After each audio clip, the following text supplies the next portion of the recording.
Welcome to the In My Opinion Show with Ronald Robinson and friends, seen on internet 24 hours a day.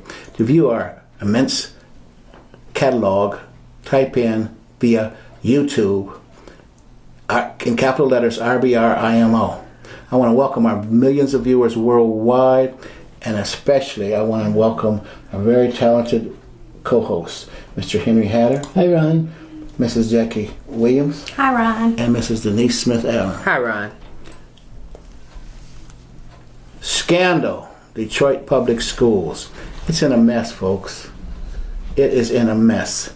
Hundreds of schools have been closed down in Michigan because of the state of Michigan's emergency manager laws. Teachers are not getting paid on time. They're spending their own money on books, paper, pencils, computers, etc.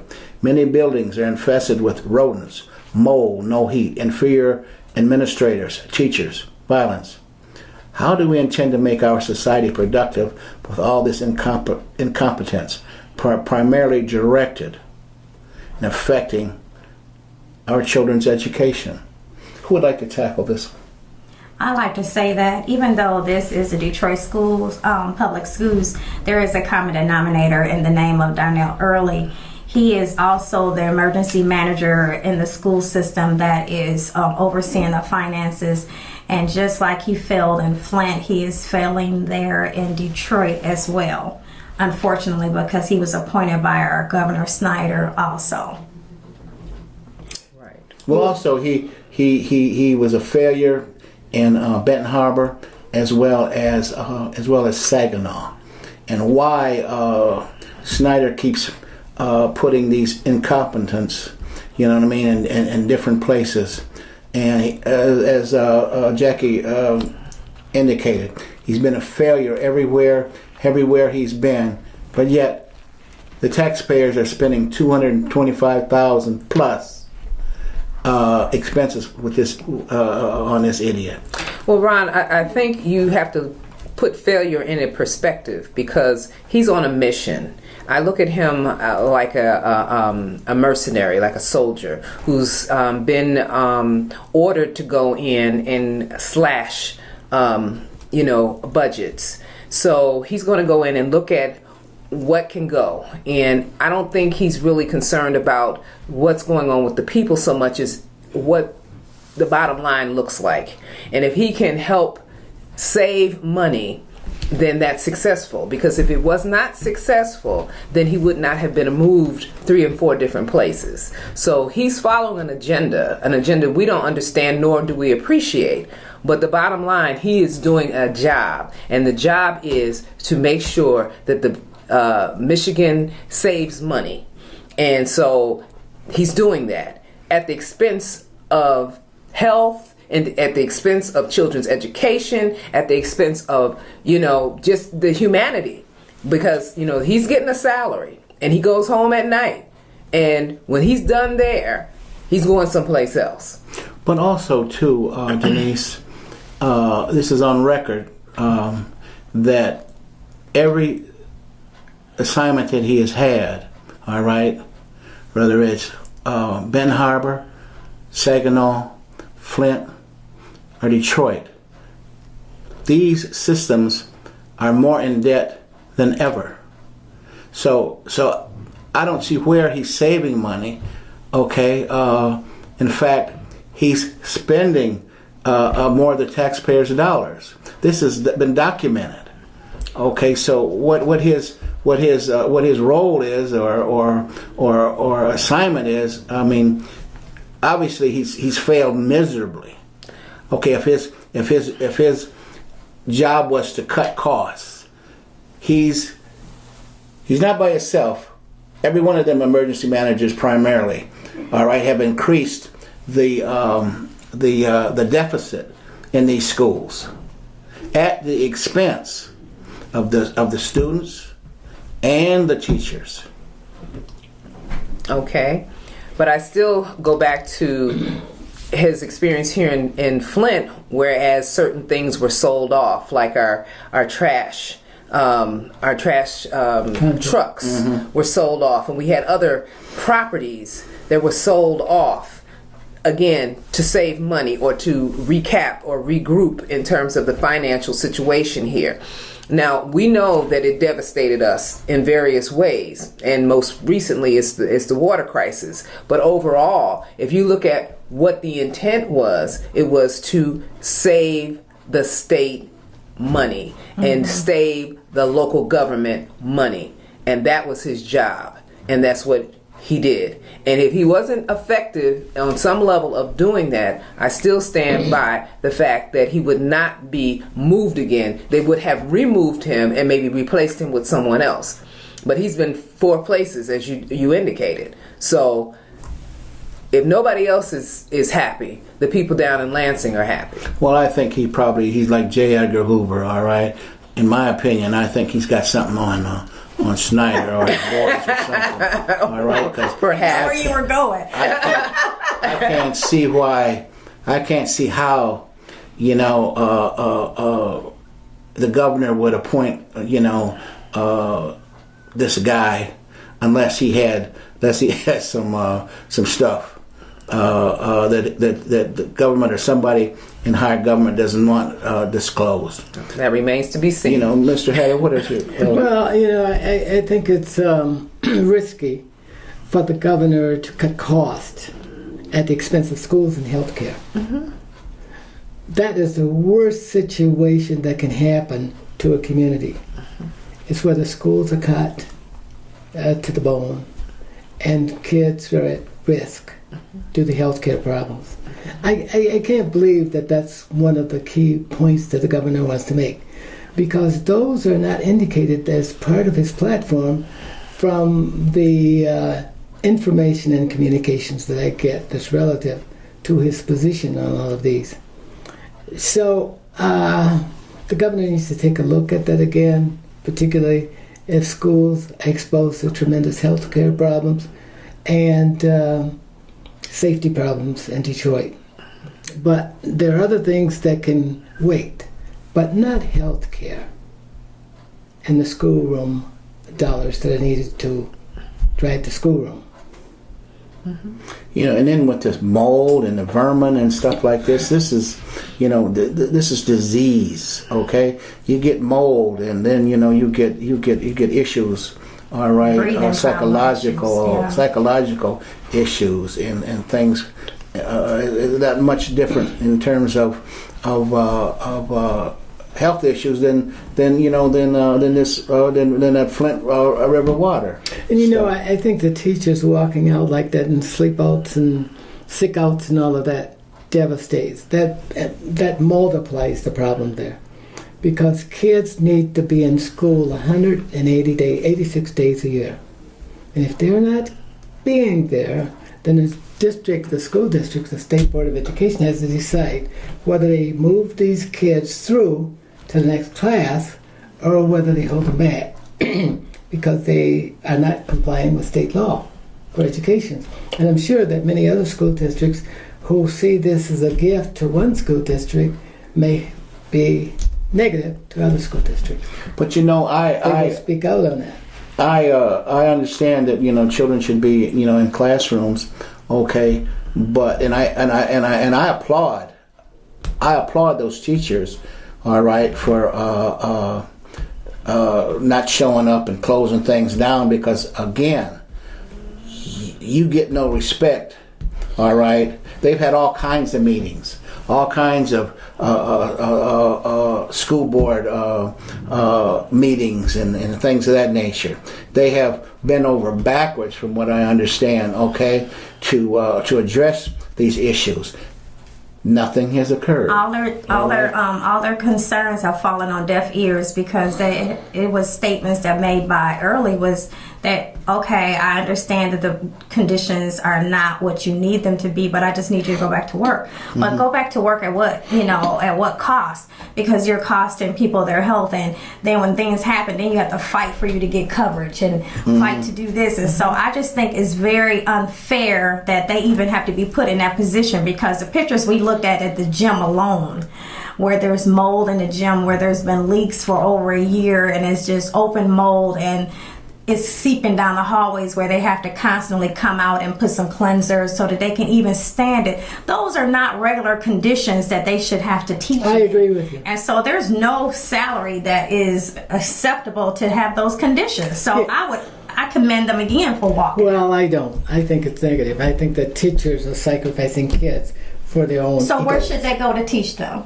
I don't know, but the classrooms are provided for them. That's their community. You got to make it work. If we put our heads together, we can make it work for kids. But who are you gonna put your heads together with? With the other school, the people in the school district. Superior is Darnell Early. They're talking to him, and I'm he's not telling them talking- And that the he's school board does Yeah. not have any authority, because right. Darnell Early Snyder is the took guy all that that they away. have to talk I know, but I'm not talking about. I'm talking about people together joining themselves together to make it better for school, for their students. Other people around the world, as they did the Flint, they come in and help us correct this. Believe me. But the people who run the school districts, the one who function every day, whose hands the kids' education are in, need to do their job and be diligent about it, and then you get the rest of the world moving in. So they're supposed to go into a classroom that has, rodents, that has poor lighting, that has paint peeling off the wall and all of that, because that's the only environment that's available to them. Yes. And they're supposed to go in there and teach. Yes. Okay. Well, that's what you just said. That's what I said. You say that's what they're supposed Well, to do. what do you put first? Do you put your egos first, or do you put the kids first? Put the you schools can first. win if you put the kids first, but you can't win if you're going to fight the But government. how can they learn in these kind of environments? They've been in those environments for years. That's not the point. That's not the point. But hang on. When they get to that schoolhouse, all right, they should feel safe. I agree. All right, I agree. and they should Talk feel about and the teachers should feel safe. comfortable. Okay, not having to worry about I got to wear 6 layers of clothes because the heat don't work or the windows are broke. Okay, I gotta bring an umbrella so when it rains, the water doesn't seep through the Right. ceilings. Okay, on me. Ron, How am we're I not going to talking learn? about extremely severe conditions. How I'm going to We're talking learn? about conditions that Without they can books deal with. or computers. Okay, how? No Right. pencils and papers. Please don't jump to You're extremes. dealing with a world, Henry, and this is not an ideal situation, my friend. Yeah, but you got to look at. You can't push the government around. It won't move. Sure you like that. can. No, you can't. Sure, you can. Because the people of the state of Michigan people are the is government. the bottom line. And they believe that everybody should keep their commitments. The people do. The people will come out and address your issue for you. But you got to make the first steps. You got to be believable in what you do. You got to frame something that's workable to demonstrate that kids come first to you. Well, what do you do after you've tried and you've tried and you've Ron, tried we're and you've going back tried in the and you've past. tried? Well, help me you get understand. sick and tired of being sick and tired. Yeah, but we got to look at this thing with a positive brow. But Henry, let me ask you. Yes. Let me ask you the progression. Yeah. You have a school board that Yeah. functions. Okay, I'm saying you have a school board. Yes. They make the decisions. They help to figure out where the money should be allocated for the schools, for repairs, all those itemized expenditures. And then suddenly you have someone that says, you're not doing a good enough job with this, so I'm going to place somebody over you, and he or she is just going to make a carte blanche decision, and this is going to stand. Right. They And just in the pissed off all the people. Yeah. well, but this is what it is. This is what it is, and I'm asking you, But- what kind of solutions are you talking Those about? people have to say, now, do I listen to this yo-yo first, or do I encumber my kids first? Because that's what parents want to see from you. That's what the taxpayers want to see from you. That's what people good minds want to see for it. Do you have the ability to work under these conditions, then come bring your kids? Sorry. My goodness. Well, I suggest Snyder bring his kids to the Detroit public schools and see if we could teach them in those environments. Well, and early too, and his grandkids. Early. So since kids are so important, let's bring your children there and see if they can learn anything in those conditions. But I would hope that if my kids went that there would be teachers that would do that for me. If I was in such a condition, I wouldn't want to see my teachers turn their back on my children. They don't want to, but they're backed into a corner. The egos all right? will let them do that. I don't think it's the egos. I think it's the conditions. It has nothing to do with your ego because because they have already went through protocol. They went to him and they told him these conditions. You can't push the government around if it doesn't have the money to feed a budget. We do have the money. You got to stop giving it to your friends. We do have the money. You do have money to get them out of this situation. Yeah, see, you're making stop giving it hundreds of thousands of dollars to your supporters. All right, that don't do a doggone thing. Oh, Ron, okay. You're mixing two different. No, Henry, we got to wake up and smell the roses. You're mixing two different kind of monies. One is a political money. The other is a governmental money derived from tax sources. And that's the money. The taxpayers aren't getting their money's worth. Then okay. Well, we also award contracts with tax money. So. Well, things have to get done. Right. Of course they do. That's my point. Yeah. Well, I don't know. Things have to be. I don't know how. We have money for that. I don't see the connection there, but I understand what you just said. But you guys got to let government work. It's not working. Well, you got to give it a chance to work. Government is broke. You got to do your part. So what do I have to do? Die in the classroom before somebody hears them? No, you're going over to extremes. You're not talking about this in a calm, quiescent accent so that people can listen to you. People can understand what they need to do. But people don't listen to you when you yell and shout. Who's yelling? Go back and play the show over again. Am I yelling at you? No, you're not Okay, yelling. but let me just say this. I'm asthmatic. So your take on this is totally different. I'm asthmatic. So that means that if I go into a room with mold or anything, I'm already compromised. I agree with you. No, let me finish. I'm already compromised at breathing.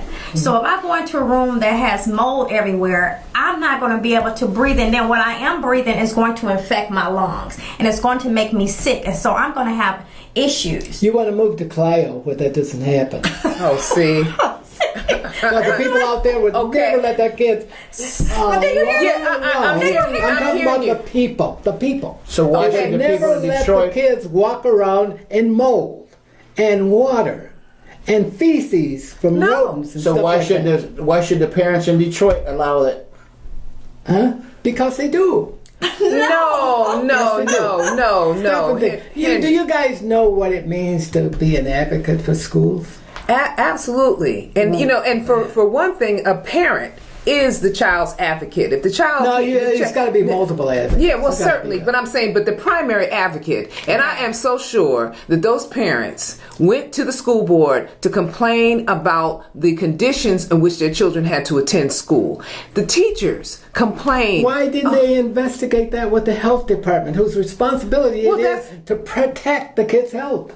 Listen, Henry. Now, I'm not down Take the there. journal down. Take the Detroit Free Press and the news with you. Henry, Yes, ma'am. we don't know all of the. Yeah, you're right. We don't have all I that agree. data. I'm sorry. Okay, but we can say this: that I'm sure that there were procedures that were followed before we got to this point.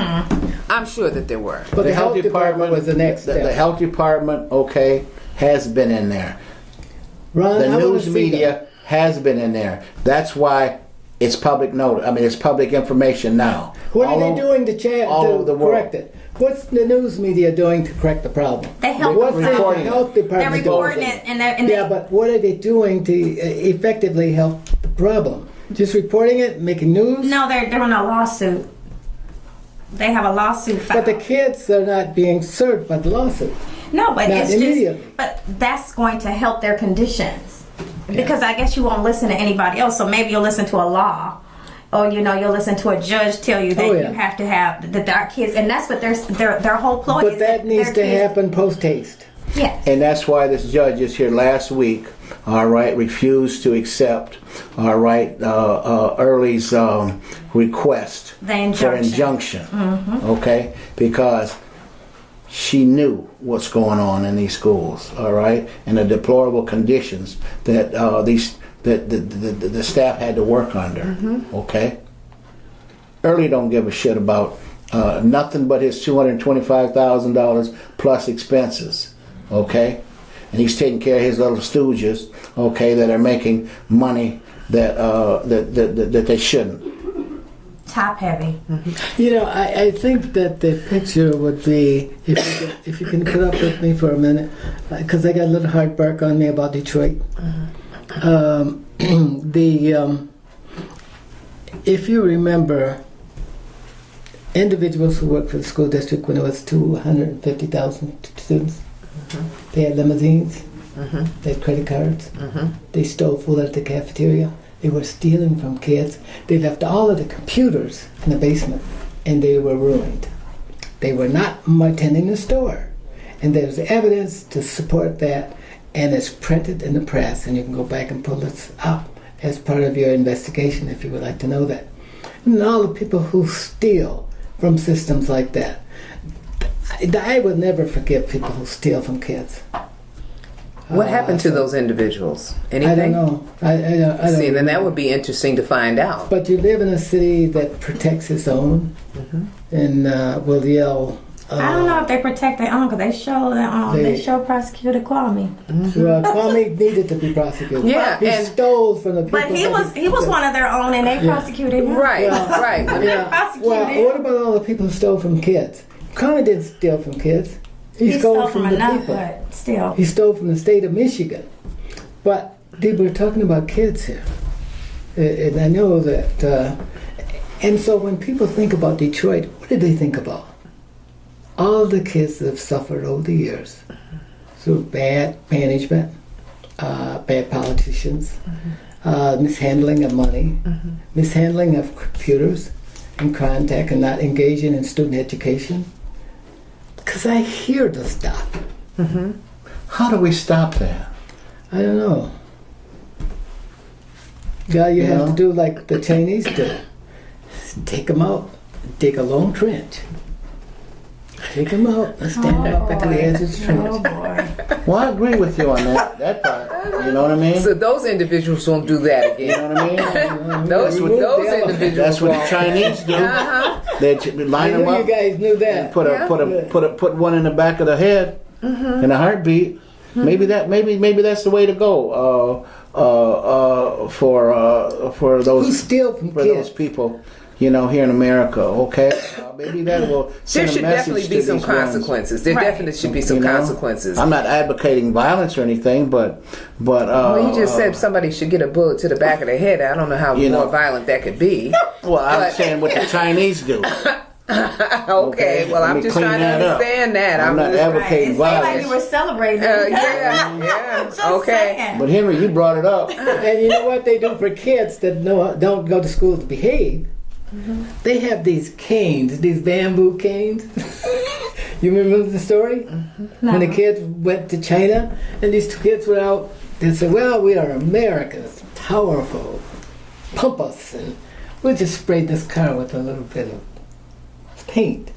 And they were doing that. Don't you remember? when Yes, they I were- remember the spray painting instrument. And you know, those kids Got have never caned. been in trouble again. They got caned. Okay. They got caned. Yeah. Well, maybe we could start with the politicians Yeah, you just that don't do due diligence, huh? Yeah.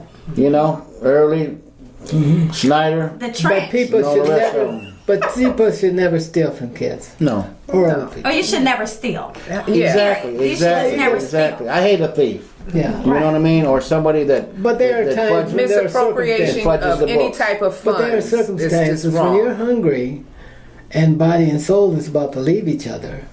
You'll steal. Yeah. Bless your There are heart. circumstances. So you're saying that's when you. I haven't done it yet, but I But haven't. that's what your intention is. If I would get there, yeah. I would. Well, I mean, when people are pressed, they do.